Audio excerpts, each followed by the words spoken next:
ఇక్కడున్న 14,400 మందిలో నాకు కావాల్సింది ఆ ఒక్క కూలి.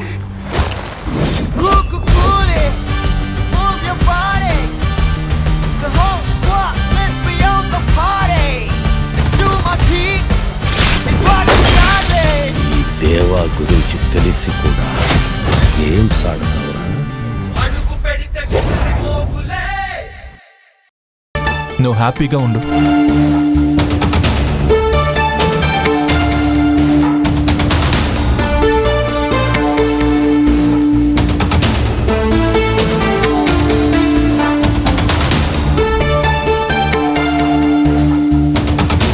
ఆ మంత్రాల మరిడమ్మ నీలవేణి మీద ఇంకేవేవో అబాండాలు వేసి తనని మరింత ఇబ్బంది పెట్టకముందే తనని ఇంట్లోంచి తరిమేయాలి. కానీ ఎలా?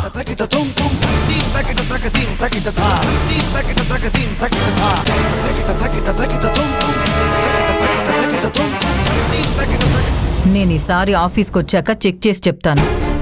ముందే ఓకే డెసిషన్కి రావడం కరెక్ట్ కాదు. అంత అర్జెంట్ అయితే వీడియో కాల్లో మాట్లాడి కన్ఫర్మేషన్ తీసుకుందాం.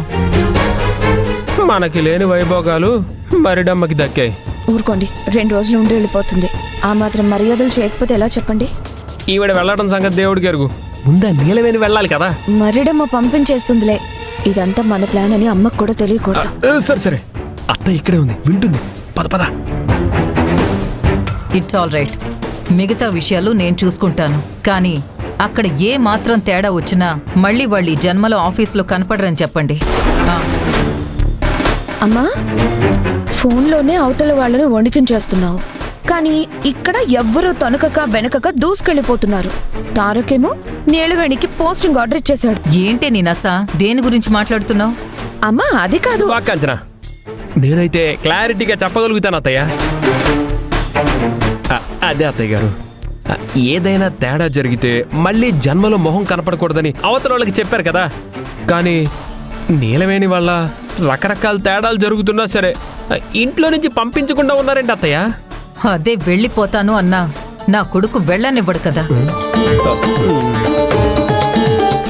ఉంటే ఉండని గాని పని మనిషిలా కాకుండా మన ఆఫీస్ పనులు కూడా తనే చేసి ఎక్కడ ఎదిగిపోతుందో నా బాధ. పని భారం తగ్గిస్తే మనకు మంచిదే కదా. అయ్యో, అలా అంటావేంటమ్మా? కోట్లలో వ్యవహారం. ఒక రోజు లాభం రావచ్చు, ఇంకో రోజు నష్టం రావచ్చు. అలాంటి బిజినెస్ ని సరిగ్గా హ్యాండిల్ చేయకపోతే మొదటికే మోసం రావచ్చు.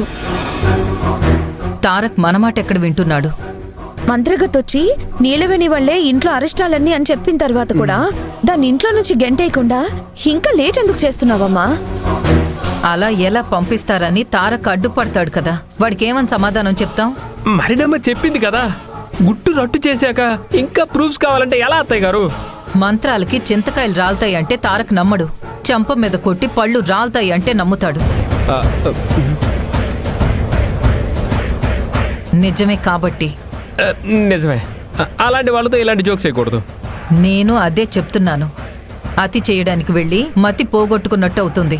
కంగారు పెట్టకండి. మంత్రాల మారేడమ్మా, రేపు అమావాస్యకి నీలవేణికి పట్టిన గాలిని వదిలించడంతో పాటు పనిలో పనిగా ఆ నీలవేణిని కూడా పంపించేస్తే బాగుంటుంది కదమ్మా. మనం అనుకుంటే సరిపోదు. తారక్ నమ్మేలాగా ఆ మరిడమ్మ రుజువు చేయగలిగితే మనం దాన్ని మరింత బలంగా చెప్పొచ్చు. లేకుంటే వాడితో గొడవలు వస్తాయి. చూద్దాం రేపేం జరుగుతుందో.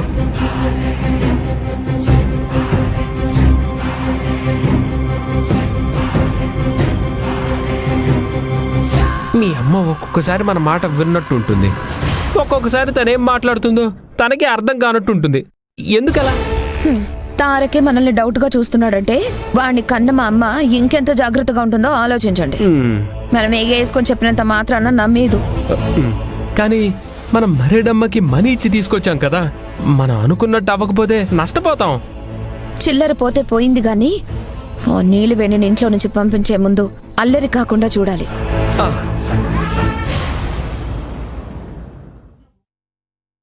శాలరీస్ ఇచ్చేటప్పుడు, మెటీరియల్స్ కొనేటప్పుడు ఎంతో డబ్బు నొక్కేసేవాడిని. కానీ ఈ మధ్య అసలు నొక్కేయటమే కుదరటం లేదు. అది కూడా నీలవేణి మహత్యమే. ఆ మహాతల్లి చేతికి సైనింగ్ అథారిటీ ఇచ్చిన దగ్గర నుండి మన ఖాతాలో డబ్బులు కొరత అయింది.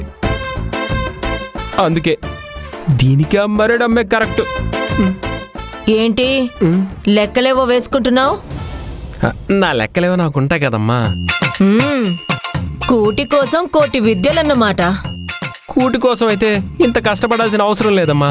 మా అత్తయ్య గారు 2 తిట్లు తిట్టినా 3 పూట్ల కడుపు నిండా భోజనం పెడతారు. మరి నీ భార్య ఏం చేస్తుంది? ఏం చేస్తుంది? తన వల్లే కదా ఎక్కడ పడున్నాను. అది కాదయ్యా, నీకు భోజనం పెడతారే గాని తాగడానికి మందు అలాంటివి ఇవ్వరా? ఓహో, దానికేం భాగ్యం. నా పెళ్ళాన్ని అడిగితే ప్రాణమైనా ఇచ్చేస్తుంది. మందు తెచ్చేవలేదా? ఆల్రెడీ నా బామ్మర్ది తాగుతాడు. నేను కూడా తాగితే ఇక ఇన్కమ్ మీద ఎవరు కాన్సన్ట్రేట్ చేస్తారు? ఏంటి? ఆహా, అదేనమ్మా, నేను మందు తాగను అని చాలా లెందీగా చెప్పాను అంతే. హ, ఇదంతా కాదయ్యా, నాకు ఫుల్ బాటిల్ కావాలి. ఏంటి వాటరా? తీసుకొస్తాను. వాటర్ కాదు, క్వార్టర్ కాదు, నేను ఫుల్లే తాగుతాను. You mean whisky? బ్రాండ్ ఏదైనా పర్వాలేదయ్యా, చుక్క పడేంత వరకు నాలుక కుదుట పడదు. నీకు తాగుడు అలవాటు కూడా ఉందా? అన్ని రకాల అభిరుచులు ఆచరణలో పెట్టడమే నా అభిమతం. మందులో కూడా ఈ సంస్కృతి ఎందుకమ్మా? నీకు సమాధానం చెప్తే నచ్చదు, అందుకే ఏమీ అడగకుండా మందు తీసుకొస్తావా?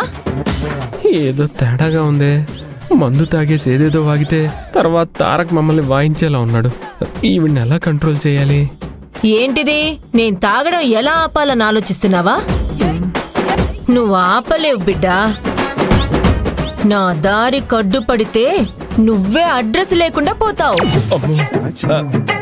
అంత ఆఫర్ వద్దమ్మా, నీకు మందే కదా కావాల్సింది. ఇదిగో నిలబడి ఇట్రా అమ్మా. చెప్పండి అన్నా. చిచ్చి, ఇది వరకు కుక్కుటేషని అన్నా అని పిలిచేది, ఇప్పుడు నన్ను కూడా అలానే పిలుస్తుంది. పనుడికి ఇంటల్లుడికి తేడా లేకుండా పోయింది ఇంట్లో. చెప్పండి అయ్యా. ఫుల్ బాటిల్ కావాలి.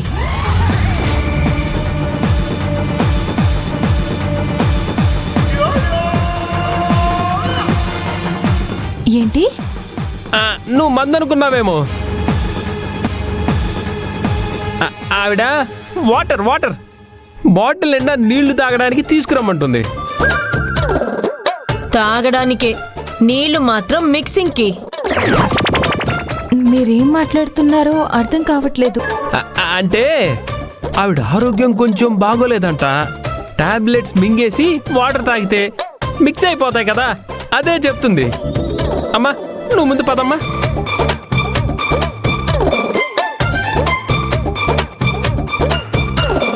ఈవిడ నా గురించి పూర్తిగా అందరికీ చెడ్డగా చెప్పింది, కానీ ఈవిడే తేడాగా ఉందేంటి? ఈమెని ఒక కంట కనిపెట్టాలి.